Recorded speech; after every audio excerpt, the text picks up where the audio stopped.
big deal. It's a doozy, and we're gonna start. We're gonna talk about this and break down some of what's happening here, not just with Twitter, but with this country in general.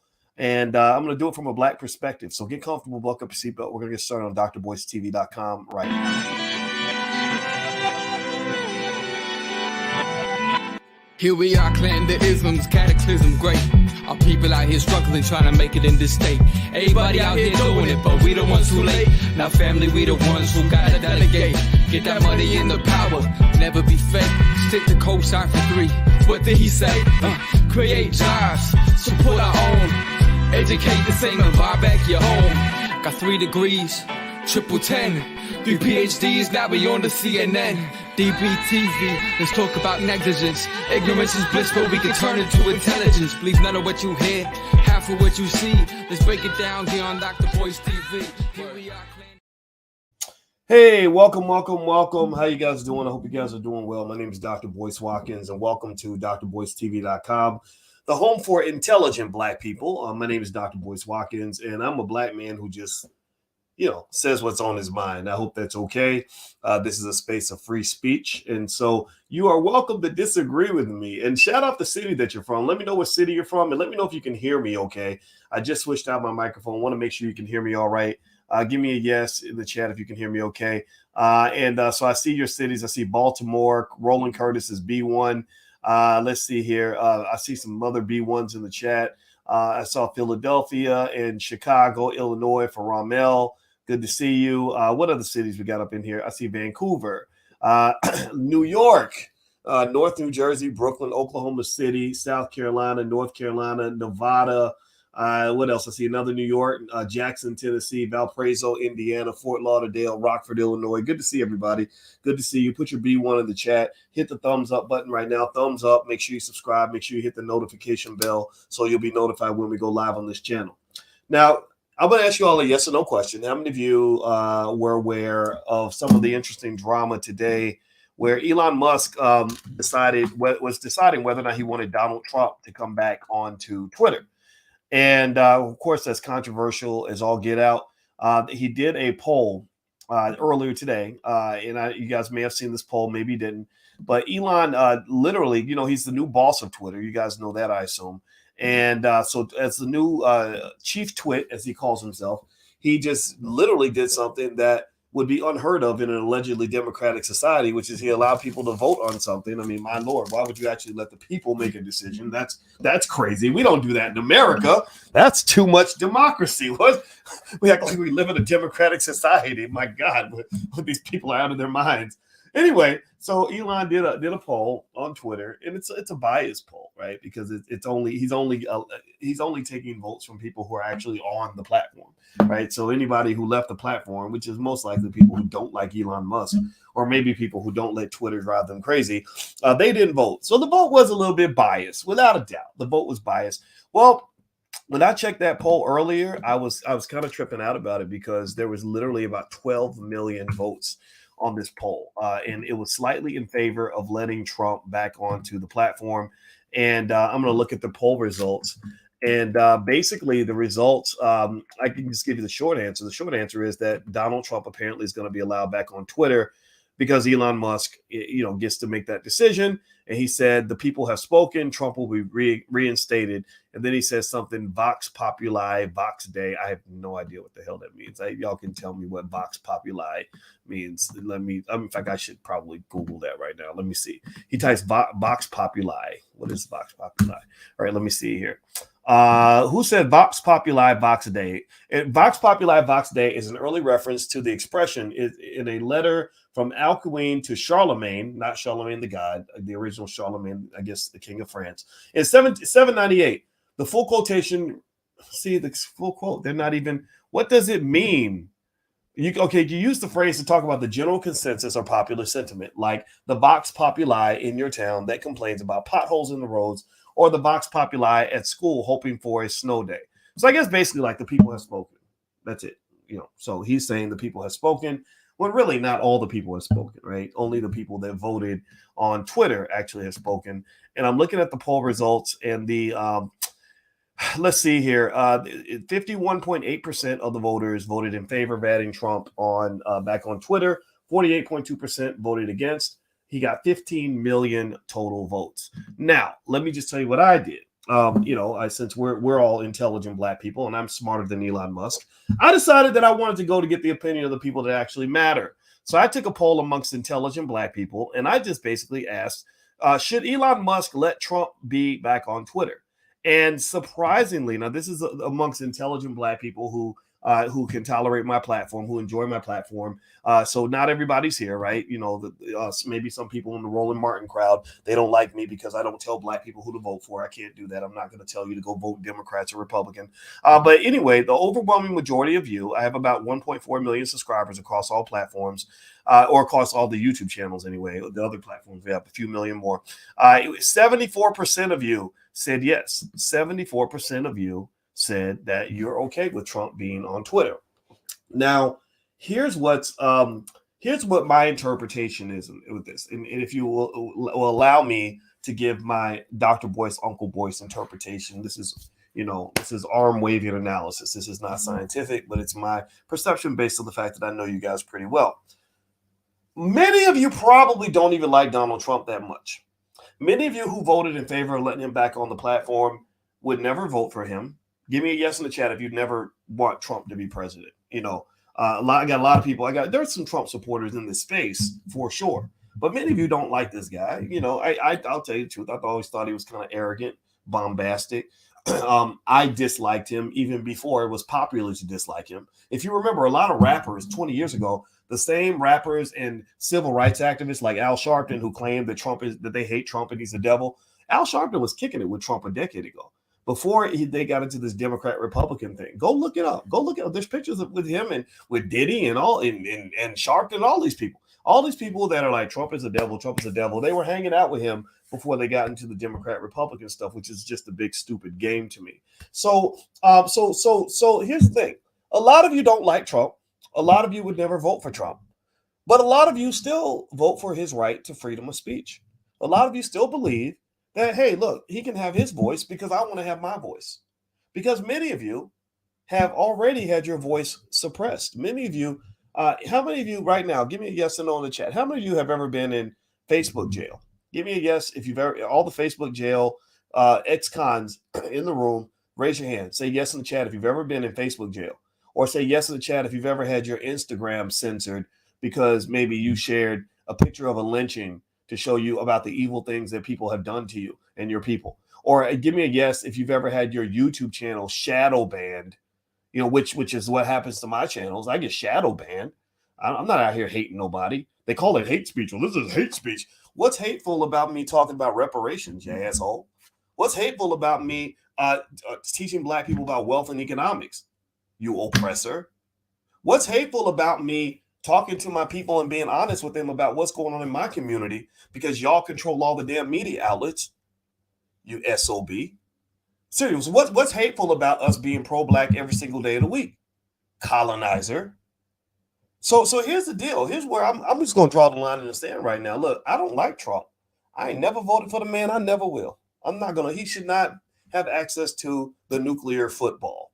He should not be in the White House. He shouldn't. Him and Herschel Walker, neither one of those guys. I don't know what the Republicans are thinking, but when you pick Herschel and you pick Trump, you showed me that you're not that smart. But at the same time, I defend Trump's right to freedom of speech because I don't want nobody messing with mine. You go down a real slippery slope when you decide that half the country doesn't have a right to talk. Because you know what? When they get in power, they're going to do the same damn thing to you. And a lot of black people, this is just me guessing based on, I follow you all. We do polls and I watch what you talk about and I see what you're saying and I listen to all your points of view. I read your comments and I don't believe most black people think Donald Trump is a great guy or a great president. It's just that we have also experienced a type of oppression where there are people who are just literally deciding, well, because you're not gay enough, or because you're not Democrat Party enough, or because you don't believe what they believe, that they have the right to shut you down and censor you. And I don't know when this happened. This was very strange to me. It wasn't like this 20 years ago. 20 years ago, I thought liberals were the ones who believed in freedom of speech, but something happened.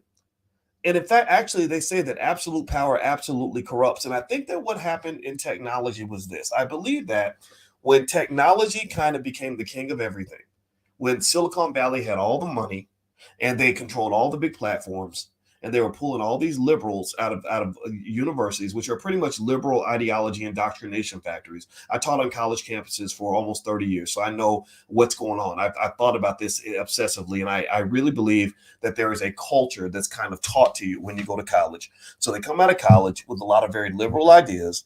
They get to where they control technology and they control the wealth, and then suddenly they start becoming the arbiter of truth. They start telling you what's true, what's false, what you are and are not allowed to believe. They did that during the whole pandemic. The whole pandemic, you had valid, qualified scientists, Harvard educated, questioning all those jabs they were trying to get everybody to take. And black people, many of y'all, were just the canaries in the mines. I'm not saying that you were stupid for taking the jab. I'm not saying none of that. I'm saying that those of you who questioned it, well, shit, you're right to question that. You mean I'm going to just hand over my power and let you put anything inside my body? I don't know what you're doing. My sister is a medical doctor. My sister went to medical school. She came to me and said, I'm not taking that stuff. She said, do you know how long it takes to create a good, I'm not going, the word rhymes with Maxine. I'm not going to even say the word because the censorship police might be listening. So I don't use the V word. I'm kind of traumatized by that. But she said, do you know how long it takes to make a vaccine and make it actually work? It takes years. And there's years of clinical trials required to make sure there's no problematic side effects. My sister, who was a straight A student in college, just like me, who went to medical school, came to me and said, I'm not putting that stuff in my body. Dr. Christina Parks, who has come on this platform, who did that amazing testimony before the Michigan House of Representatives. She said that the two groups of people who were not taking those jabs were either people who had very little education or people who had a lot of education. So either you either didn't know what was going on and you didn't trust it because you've been tricked before, or you had a lot of education and you did your research and said something don't seem right here. Me and my wife sat there and were like, they playing games, y'all. This is kind of messed up. So where am I getting with this? Where I'm going is, I'm kind of tired of this, man. I'm kind of tired of people telling me what I'm allowed to say and what I'm allowed to talk about. I don't really care if some hillbilly redneck gets on Twitter and uses the N-word. That doesn't affect me. I don't give a damn. Say what you want to say. Just let me respond. You got something to say about me? I'm going to say something back. If I even feel that you're dignified enough or worthy of a response, I may not even dignify your statement with a response. So I'm what I'm saying to you, what I'm pleading with you to at least consider is that censorship in almost any society throughout history, censorship has never ended well. Censorship is a form of tyranny that tends to lead to more tyranny. I know Donald Trump is arrogant. I know Donald Trump's a dork. I know Donald Trump is, he did. I know he rallied up all the hillbillies to go to the Capitol. But at the same time, if you're going to ask questions about the right, I think you need to ask questions about the left. I think you need to ask all the damn questions. And what you get in this society, what makes our society so stupid, I just can't make myself dumb enough to believe the nonsense that I see on TV, is that they literally will give you a lopsided analysis. See, I'm a mathematician. And in mathematics, you had the left side of the equation over here, and then you have the right side of the equation over here. Y'all can't see this, but this is two circles. This is the left side. This is the right. And you see, in mathematics, you can't just work on the left and then act like the right isn't there. You can't pay all your attention to the left side of the equation and not work on the right side of the equation, because then you're going to get an imbalanced outcome. Your answers are going to be all wrong. And you can't work on the right side without looking at the left. The only way you are able to properly solve a mathematics equation is if you look at the left, work out the problems on the left, and then make sure it corresponds with the issues on the right, and then you get a balanced equation. So America's not a balanced country. When I turn on MSNBC, everything is coming from the left. Every perspective is from the left. Every idea is from the left. And then I go to Fox News, everything's from the right. And I just really think that is about the biggest crock of insanity I've ever seen. And I'm absolutely stunned that we have a country that believes this nonsense. It really makes me wonder if we just have more dumb people than I thought that we did, because this doesn't make any sense to me. So here's the deal. Look, so Donald Trump's coming back to Twitter. I think that Elon Musk shouldn't have bought Twitter. I think it was a bad move, definitely from a financial standpoint. Now will he? How's he going to adjust Twitter? I don't know. He's probably going to change the monetization model. He's probably going to create scenarios where content creators can monetize, which I think is a good thing. I want content creators to make money. He's also going to set up something where the company can monetize a little bit better. They haven't done it so well so far. He's fired thousands and thousands of people, which might be necessary. It might have been necessary to do a purge. But so right now, though, Twitter's probably a huge security risk, because most of their critical systems probably don't have anybody monitoring them. So, now if you want to post your crazy content, you can probably get away with it because they don't have anybody there. Also, Facebook's laying off thousands of people too. And I noticed Facebook standards have been dropping in terms of them monitoring the content. So maybe this is good, I don't know how this is going to end. I don't know what Trump is going to do with that newfound power. I don't think he's going to be president. I'm really curious to see which Republican weirdo is going to run for president. Because I think Trump is going to try. Ron DeSantis is probably the most stable of the weirdos. He's extreme like Trump, but he's not. He's more built for politics. And then you have. And then even Kanye told me he was going to run. He told me a couple of times he's running in 2024. I don't doubt it. I mean, I think he probably could have, got the money much easier if he kept his Adidas deal. So I don't know if you can fight Jewish people and become president at the same time. I think that might be kind of hard. But hey, he's Kanye. He can do more than I can do. But I think that this country's just gotten really weird. I think that so many strange things have happened. And I really think that the left kind of needs to check themselves, because I think that they're losing a huge connection with the Black community. I think that I see what a lot of you are saying. And I was talking to my daughter today. She did a reparations speech for school. And one of the things that I did mention to her is I said, the Democratic Party, they don't really talk about Black economics at a meaningful level. I don't think that they understand that a big chunk of their voting base has become much more intelligent.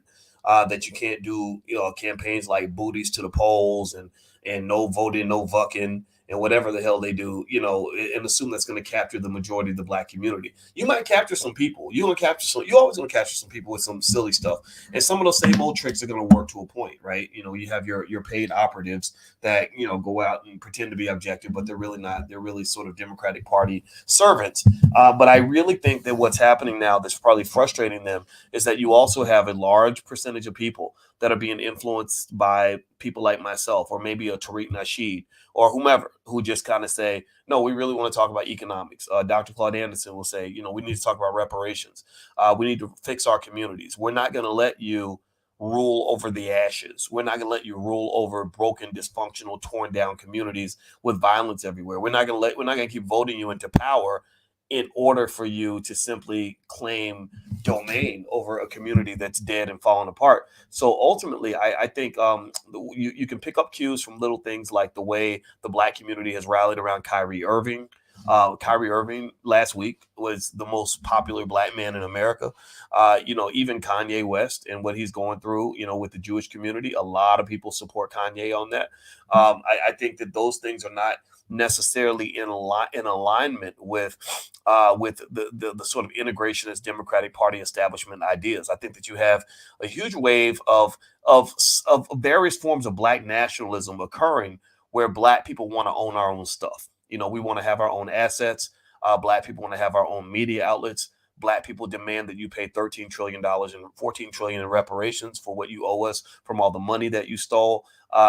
Things like get out the vote campaigns can no longer be seen as gifts to the Black community. That's one thing that they'll say. They'll say things like, well, we help the Black community. We register more Black voters than any time in history. Don't nobody give a damn about that. People are smart enough to know that getting black people to register to vote means you're helping yourself. You're not helping black people. It's like me buying my wife a broom and saying, I helped you clean the kitchen. I didn't help her clean the kitchen. I got her a broom and she did all the damn work. I just made it easier for her to work for me. So that ain't the same. Me getting my wife a broom and saying, clean the kitchen, lady, ain't the same as me actually getting her a gift that's truly serving her. So when they have these voter drive campaigns to get black people out to vote, they're basically just saying, okay, we're going to make it easier for you to come and support us. And then also, when you're talking about that, overall, I think that people just want tangibles. I think that that there are a lot of black people who are either not voting for anybody or some of them are voting Republican. I also think that black people, many of us, not everybody, but they believe in family values. And I think that when you're throwing a lot of gayness and transgender stuff in people's faces, people don't like it. I think that most black people, though, are pretty loving, understanding people. Most black folks I know that go to church, they don't have no problem with the fact that the choir director is gay. They love the choir director, but if he walks up and says, hey, I'm going to go and talk about how gay I am, all day long, and I want you to cheer me on, a lot of black people will probably say, no, I don't really care. I don't want to hear all that. I don't want to hear what you do in the bedroom. I don't care. What's interesting to me and what I see from liberals, honestly, is that they operate like they're your parents. They operate like from a very, what is called paternalistic standpoint. Paternalistic means that you don't know what's best for you. We know what's best for you, and that's the problem, right? The black voter base, a big chunk of it anyway, has grown up. They've evolved. They started looking around and saying, okay, what really matters to us? Okay, our economics matters. We already know Black Lives Matter. We don't need you to tell us Black Lives Matter. So keep your, you ain't got to put the flag up. You ain't got to paint the street. You just, we know Black Lives Matter, right? But our families matter. We need to rebuild our families because Joe Biden and mass incarceration and the war on drugs destroyed our families. We know that our wealth matters. We know after many, many decades or centuries, really, of working for white people, we don't need to work for white people anymore because that's an abusive environment that's full of all kinds of toxicity and stress that ends up killing us at an early age. What else? We also know other little things like this medical system that you believe in so much is actually killing us, and that your corporations are promoting fast food and all kinds of toxic food to the community that's killing us. So we're going to actually focus on our own health so that we don't keep dying from diabetes and having you act like the only deaths that occur in our community are police shootings, when really you have hundreds of thousands of deaths that occur in other areas. So I really think that the best solution for black people, in my opinion, that's more universal in general, is just a type of sovereignty. Just sovereignty. I think sovereignty means getting together and solving your own problems. Like when we talk about health, let's talk to our own medical experts and figure out what should we be eating? How can we be healthier? I can't trust those doctors. I can't trust this medical system, right? When you talk about your wealth, how do we own assets? How do we make investments? How do we get our real estate? How do we hire each other and create our own jobs? Because I'm tired of waiting on white folks to create a job for me. Our relationships. What does a healthy family actually look like? And how do we have our own conversation about what it means to be gay or trans or things like that, or non-binary? I think all those things are real. I think everybody sees that. Many of us have people in our own family who fit different categories of sexuality. But when you sort of have all these conversations being led by other people, that's when you end up getting misled. That's when you get pulled away from your own culture. And I'm not a big fan of integration. I'm okay with integration in terms of us living in the same neighborhoods or going to the same schools. None of that's an issue. But I do have an issue with integration when it comes to integrating with their culture, because some of their culture is not healthy. Ours is a little healthy in certain areas. Also, when you integrate with other people, they put you at the bottom and put themselves at the top. Remember, when white folks integrated you in the 1960s, they didn't integrate you as an equal. They didn't bring you into the house so they could treat you as an equal partner. They brought you into the house so you could be the damn help. So next thing you know, they're up here, they're winning, and they're winning even more because you gave up everything that you owned in order to sit next to them and to work next to them and to serve their companies and their organizations. So me working for you or working with you is very different from me being a partner versus me working with you and you being my pimp. So you thought you were getting a partner, but really you got a pimp. And I think it's time that we end the pimp game and start moving to something that makes sense and is a little more independent. It's going to take more work. It's going to take more consciousness. It's going to take more intentionality, but it's there for us. But one thing that we got to do in order to make that happen is you got to stop taking your ideas from other people. In fact, I think, when I did,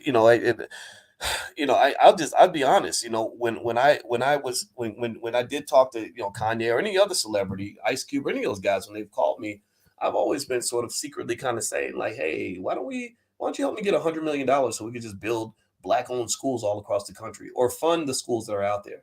There's so many black teachers that are teaching black kids and working on a damn shoestring budget, like literally rubbing nickels together, educating babies better than the public school system. And you can't get them money, but you can go buy a damn Lamborghini or Rolls Royce from white people. You go to the damn jewelry store, drop $500,000 and brag about it on a record. You'll go and spend money on, on your kids' birthday parties and new clothes and all this other stuff. But you can't go and write a check for like $1 million to some of these black owned schools where they're out here really doing the work. You got to know what it really means to really care about your people. What are you sacrificing for? What are you committing to? What are you investing in? And I'm not saying that they're not doing anything. I'm not saying that at all. I'm just saying that you've got to really, really start to kind of shift your priorities a little bit if you really want to get out of this thing. What are you committed to? Are you committed to other people, or are you committed to yourself? I think about it, like even some of the rappers, like, and I don't want to question them too much. I don't want to be mean, but like you look at a Jay-Z, right? Jay-Z's, cool. He's fine. I don't dislike this guy. I think he's psychologically, I think he's pro-black. I really believe he is. But a lot of times it seems that when celebrities talk about what it means to be pro-black, they're talking about something that's like, cultural, like I wear dreadlocks, or I speak pro-black, or maybe I make a donation to like some organizations in the black community, and all that's fine and good. But what I really am looking at is, where are you giving the bulk of your resources? So, for example, like a Kanye, for example, he speaks pro-black. I've heard him say very good pro-black things. But then I'm kind of like, but you married a Kardashian, so hundreds of millions of dollars of your wealth is going to go to those white kids, or not your kids. Not that your kids are white. Let me say that again. That's wrong. It's going to go to people who are not black, right? Because I think that the greatest investment that a man makes in his life is with his wife. And if your wife is black, then your money stays black. If your wife is white, then half your money gets white. That's just a fact. If you go into investments, like, so if you look at Jay-Z, for example, and you say, where are the majority of your investments, and who really owns and controls these assets? If you're sitting there and you're doing these summits with nerdy white boys from Silicon Valley, that I get it. There's more money over there, but those aren't really your people. Those aren't your people. There's smart black people that you could invest $100 million with. What's going on? Why aren't they kind of in the loop? Like what's happening with this, right? Or if you look at an athlete, and the athlete has a lawyer, a manager, an agent, and whatever. Why are your agents and your managers and lawyers white and Jewish? But you talking about you pro-black? If you pro-black, then I would imagine your lawyers and your agents, at least some of them, should be black. Not all of them. I'm not saying that the standard has to be insanely high. I'm not saying that you're a sellout if you have a white guy working for you.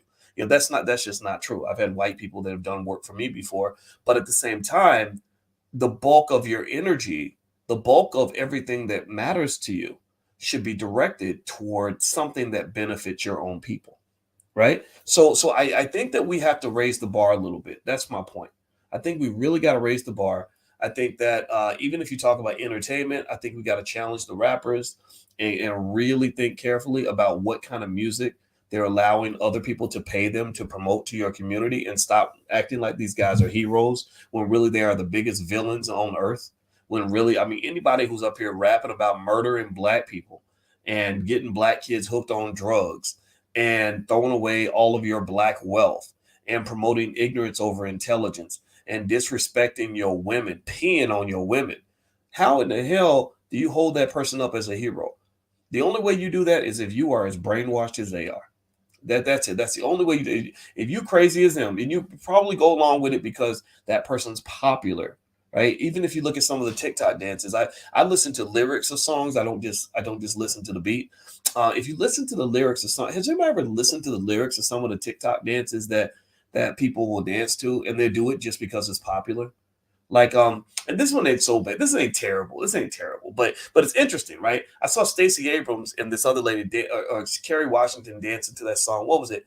I'm looking for a yellow bone, long haired star, thick in the hips. Come get in my car. Now that's not terribly bad, right? Like my wife is a yellow bone, so yellow bone, like light skinned people are black too, but there is a little colorism there, right? Like there's a little colorism because neither one of them were yellow bone, right? But it's just kind of like I wonder if anybody ever thinks about that stuff. And but there are other songs that are 10 times worse than that. Not that that's the worst. That's not even the worst out there. But my point is to say that you can't just sort of go along with things because they're popular. You know, you kind of have to form your own ideas. And so so going back to this whole thing with Twitter and Trump and free speech and Elon and all that, I believe anybody who has a point of view should be allowed to go on Twitter and say what they want to say. I'm not offended by your words. You know, a toothless hillbilly can call me the N-word all day long. I'm not going to go to jail because I feel like I got to beat your ass because you called me the N-word. By me doing that, what I'm really saying is that I believe that you're superior to me or that you're important enough that I'm willing to take myself out of my household, away from my children, in order to prove a point to you. Why do you have to prove a point to a stupid person? Like, what's the point? Do they care? Do white people care when you call them names? Is a white man going to go to jail because you called him a cracker or whatever you called him, right? Is he go, oh, I'm going to jail now. I'm going to jail now. No, that's stupid. Like, don't do that. That's immature. That's ridiculous. That's bad culture. That's very bad culture. So so ultimately this whole thing, I know we spun into different directions, but I think that this move by Elon Musk to put Trump back on Twitter, it was a very political move, obviously. I like it in the sense that I'm a fan of free speech. You don't have to agree with Donald Trump in order to appreciate the idea of people being able to have a fair exchange of ideas. And if we'd allowed a fair exchange of ideas during the pandemic, a lot of people would have not been hurt. A lot of people lost their jobs because they wouldn't get those jabs, you know, and your country's falling apart. Your country's getting more and more divided every day. And so as the country is getting divided, I believe intelligent Black people need to come together. You know, I think that we can come together. And the way you come together, in my opinion, is you got to sort of think about it in terms of priorities. If I'm talking to you, I'm going to try to find the areas we agree before I find the areas that we disagree. All right. So that means if I'm straight and you're gay, I don't care, as long as we're both pro-Black. That means if I'm not a feminist and you are, that's fine, as long as we're both pro-Black. If I'm rich and you're poor, who cares? As long as we're pro-Black. If I went to college and you didn't, who cares? As long as we're pro-Black. Do we? So maybe the common denominator is just love. Like, do you just love your people? Do you love, you know, do you love your community? Do you want your people to win? And I think we can rally around the things that we care about, the things that we love, as opposed to dividing ourselves by the things that we don't like. Okay, so in like this Democrat Republican stuff, that shows me a lot of immaturity. If you're willing to let go of somebody who's been in your family your whole life, stop speaking to a damn relative because they voted for somebody different from you, that tells me that you got to do a lot of thinking, because none of these political parties are ever going to be there for you the way your cousin was there for you. Your cousin might be a Trump supporter and you're not, but your cousin's going to come through for you quicker than Donald Trump will or Joe Biden will. Neither one of these people, neither one of these parties has ever shown at any point in history that they care about you. And I think that some of the standard tricks that are used to get you to, you know, have excessive allegiance to one party or another, they're as dumb as doornails. The tactics are dumb as hell. You know, little things like, you know, or you don't vote for the Democrats. Oh, you think the Republicans are going to be better? No, I don't think they're going to be better. But I have a standard. You know, my standard is that if you're not going to do something good for my community, then I'm not going to vote for either one of you. You know, it's just like dating. You know, why in the hell if a girl breaks up with one boyfriend who's mistreating her, why does she have to go date the other guy? You know, the guy's like, well, he used to beat your ass every day. I only beat your ass once a week. So you should be with me. She doesn't have to be with anybody. You know, why are Black people scared to be independent? I ask y'all the question, like, why are we scared to just exist and do it? I mean, what's going to have a greater impact on our community? Who we vote for or what the hell we do? Like, seriously, give me a yes or no in the chat. If Black people right now, if we committed to doing our best by our kids, raising our kids right, educating ourselves to the highest levels, if we committed to building our wealth, you know, with with ultimate expediency, do you think that we could be successful if we were picking up a book before we picked up our phone to watch stupid videos? If we were to focus on loving each other, if we were to start thinking about our health, do you think that we'd be all right, or you think we need white people in order to survive? What if we had our best doctors and attorneys and best business people teaching our people how to do things, how to start companies, how to build things, how to shoot guns, how to grow food, how to survive? Do you think we'd be all right? You think we got enough smart people in our community to help us get by? Or do you think that we need white people like they're our parents? They're not your damn parents. You don't need nobody except each other. All you need is yourself. That's all you need. But you got to have a confidence in that. You got to believe in that. It doesn't mean that you have to be hostile toward anybody. But my Lord, why in the hell am I sitting around and arguing with black people who just really swear that I need white people in order to validate me or for me to be successful? Or why am I even arguing with you about this Democrat Republican stuff? I don't even care. Have you seen the things that Joe Biden has done to the black community? Have you seen the things that the Republicans have said about black people and done to black? I don't care about any of that. I'm not going to sit and argue with you about that. I'm not going to end my relationship with you about that. So I would just tell you, the greatest indicator of how things turn out for you is going to be your own personal decisions. What are you going to do right now? If you're a man, are you going to go and get drunk every day and get high every day and go make babies everywhere and throw your money away and not ever learn any skill, not ever learn anything? Well, then you're going to be a loser. I don't give a damn who's in office. I don't care. Democrat, Republicans in office. It don't matter. They'll all lock you up. They'll all marginalize you because you're not doing your best. You're not trying. You're not working toward anything. So choices are really critical. I'm going to tell you, choices will put you at good choices will put you at the top no matter who is in office. In fact, you don't believe me? Go ask Asian people. Asians don't even hardly vote in the elections, but they got a higher income than all of y'all. Their per capita income year after year has always exceeded white people, black people, Hispanic people, and everybody else. So if Asians don't even vote, if they don't get caught up in Democrat, Republican, booties to the polls, y'all, chop suey at the polls, y'all, they don't do all of that. They don't care. I'm not saying none of them vote. Some of them do, I'm sure. But really, their voter participation rate is like really low. So if their voter participation rate is that low, how do they have all this power and success and strong families and all these other things? Not that every one of them is doing well, but on average, they're doing quite well. Because it comes down to culture and choices. Culture and choices.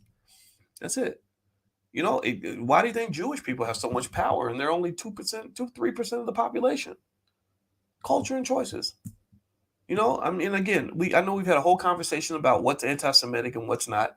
And I think that they are incredibly biased in terms of how they throw around that term anti-Semitism. It don't even mean nothing no more. They use it so much. They use it to pretty much discredit anybody who disagrees with them. The game has been uncovered. We know what that is, right? But you cannot deny that they have a tremendous amount of power, and they get that power because of culture and choices. They are not going to let you miseducate their kids. They're going to educate their kids. They're not going to let you trick them out of all their money. They're going to keep their damn money. They're not going to let you disrupt their culture. They're going to control their culture. So if you want to learn how to be successful in this world, individually or collectively, there's examples out there. And that's what I think you should pay attention to. I could give a shit less about who's running for office, to be honest with you. Ain't not one election ever happened in the history of this country that has dramatically shifted the well-being of black people. None.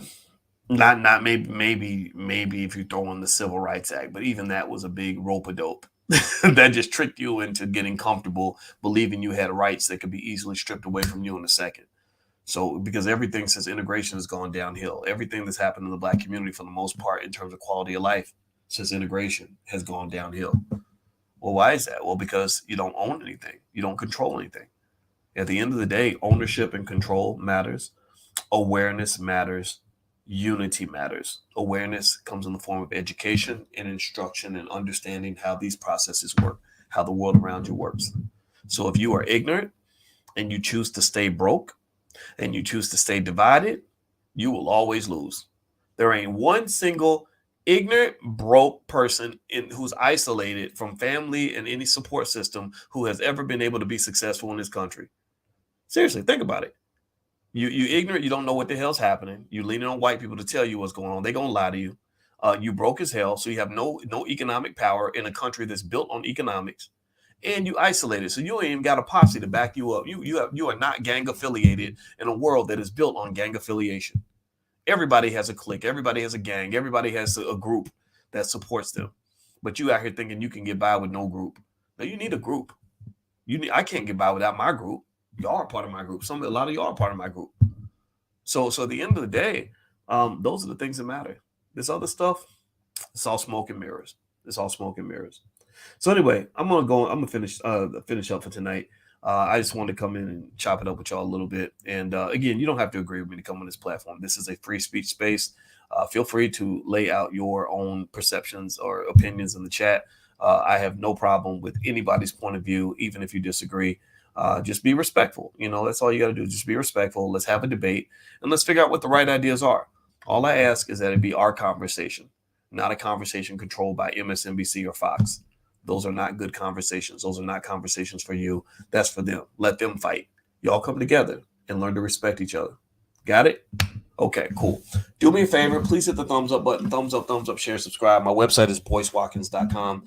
The second day of our conference, we have a conference that we're doing right now in the Black Business School on how to get government contracts and grants. Michelle Walker Davis is the leader of this conference. So if you have a 501c3 or a business, or you'd like to learn how to apply for these grants or contracts, you can feel free to join us tomorrow. Everything's recorded from the previous day, and the recordings are yours for life. So feel free to go to boycewatkins.com, and you can take a look, and you can join us. And we also have other stuff happening in the Black Business School. We ain't waiting for nobody. We are teaching our people. We're doing it every week. Every Tuesday, we have stock market investing class. Wednesday, we have Powernomics training. Everybody, that's 100% free. And then also Thursday, we do stock options. So every week we're learning, we're studying, and we ain't waiting for nobody because we are winners. So going out there and win. God bless you. Love you guys. Have a good night. If you could hit the thumbs up button before you go. And also make sure you hit the notification bell so you'll be notified when I go live. I'll see you soon. Peace.